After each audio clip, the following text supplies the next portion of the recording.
Out on an island in the pristine waters of the Pacific Northwest sits a $30 million sea farm. Not just an ordinary sea farm challenging the environment, one that actually gives back. One of the things that's always been extremely important to my dad has been the environment. What's incredible about this process is that we bring in a very small amount of seawater into the facility to recreate the spring bloom on land. And in order to get the amount of microalgae that we're growing on land, we would have to bring in a massive amount and deplete the ocean of a very, very viable food source, whereas the water that's leaving our facility actually contains more phytoplankton that is going directly back out into the ocean than what was originally brought in. And he is providing even a larger source of that back to Mother Nature, and that's beautiful. In the age of World Wide Web, cloning, and moonwalkers, now we can naturally grow and harvest phytoplankton. I built on this site a large shellfish hatchery, one of the largest in the world. And in order to proceed with producing the amount of seed that we require, I got into the business of growing algae. I did come up with a method that I could grow any quantity, any amount at any time of these algae outdoors as well as indoors. His process that he's developed is unique. The big difficulty is how do you harvest something? These single-celled photosynthetic organisms are like tiny little one-celled plants floating around in the water. I mean, how do you get them out of the water and into your product? And he's developed a process where it's a very quick and easy way of extracting all the nutrients from these cells.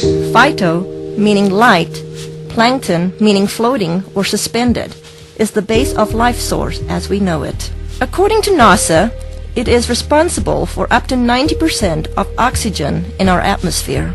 With thousands of single-cell microscopic plants in the ocean, it has eluded man until now.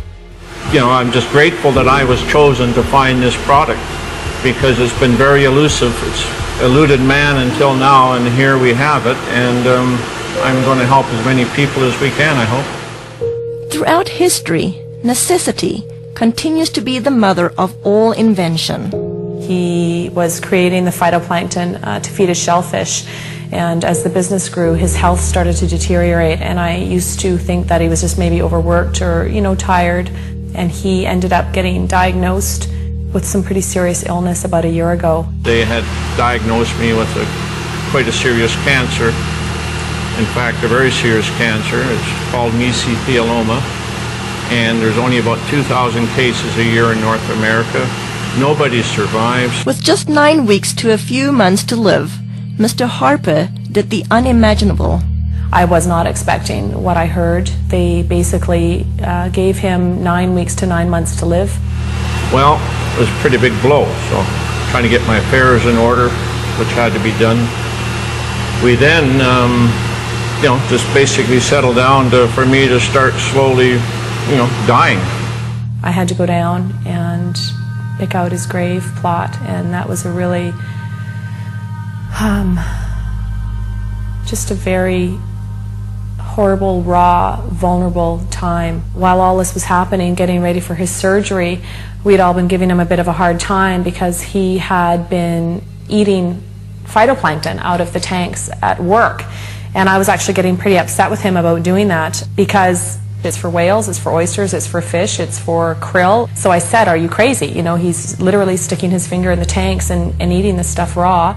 I started on a daily routine of just taking a bit of paste, putting it in my mouth, and wash it down with a drink of water and go about my daily business, what I could do. And within about 10 to 15 days, here I am, starting less pain in my back. I knew that something was going on, so I just kept eating half a teaspoon of this paste a day.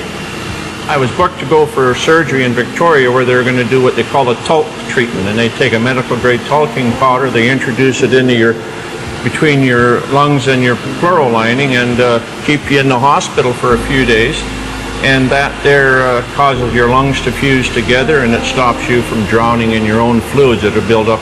The head surgeon came out and had a very odd look on his face. I said to my mom, oh my God, something's happened. My dad's died, and I was just shaking and panicking, and the surgeon came up to me and he said, you know, I don't know what's going on here, but there's a strange foreign white substance covering your dad's tumors in his lungs, and we've never seen anything like it before. Well, lo and behold, they went in there to have a look, saw something they never seen before, took 11 sites, sent them away for biopsy, and I got the news back. There was everything was benign. They just did not know what to make of it. Everything was absolutely clean. Well, the surgeons are saying that they don't know what I had. They don't know if what I created and am taking had any effect on the cancer. All they can tell me is they've never seen what they saw inside of me, and I attribute this to my algae. I fully believe that with all my heart. I do moderate exercise every day. I watch what I eat. I lead a very normal life. And as a bonus, I've lost weight and I've tried dieting all my life because I'm a diabetic, or I was a diabetic. If it's a coincidence or not, I don't know. But anyway, my blood sugar started dropping. My weight started falling off, and I ended up probably within about a 6-month period, here I am no longer requiring insulin, and I was taking 88 units a day of insulin, and I now can eat just about what I want in moderation, and I have no elevated sugar levels, and I feel fabulous. The potential benefits far outweigh the painstaking process to create even a teaspoon of a concentrated finished product. Well, we can do in a neighborhood of, in the winter months, about 25 ton of product. Summer months up to 45 metric tons a day.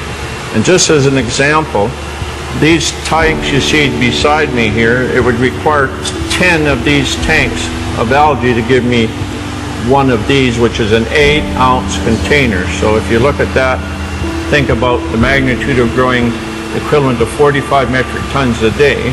That's quite a remarkable feat, because there's billions upon billions just in these 3 tanks, and we can grow them in a 1 million liter tank.